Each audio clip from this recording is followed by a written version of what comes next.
హరే కృష్ణ. శ్రీమద్ భగవద్గీత 6వ అధ్యాయం ధ్యానయోగం నుండి 14వ శ్లోకం. ప్రశాంతాత్మా విగతభీర్ బ్రహ్మచారీ వ్రతే స్థితః మనః సంయమ్య మచ్చిత్తో యుక్త ఆసీత మత్పరః. మరొకసారి.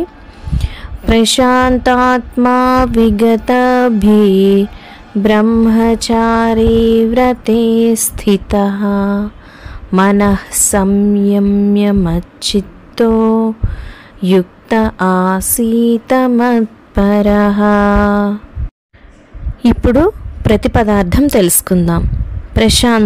ప్రశాంతమైన, ఆత్మ మనస్సు, విగతభీ నిర్భయముగా, బ్రహ్మచారి బ్రహ్మచర్య వ్రతములో, స్థితుడై, మనః మనస్సు, సంయమ్య నియంత్రణలో ఉంచుకొని, మచ్చిత్తః నాపై ధ్యానం చేయుము, యుక్తః నిమగ్నమై, ఆసీత కూర్చొని, మత్పరః నన్నే పరమలక్ష్యంగా చేరుకొని.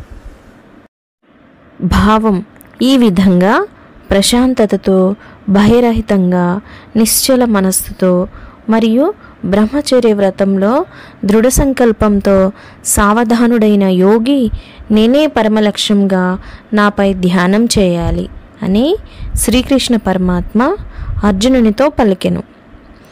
ఈ వీడియో నచ్చిన వారు తప్పకుండా సబ్స్క్రైబ్ చేయండి, లైక్ చేయండి, షేర్ చేయండి, కామెంట్ చేయండి. ధన్యవాదాలు.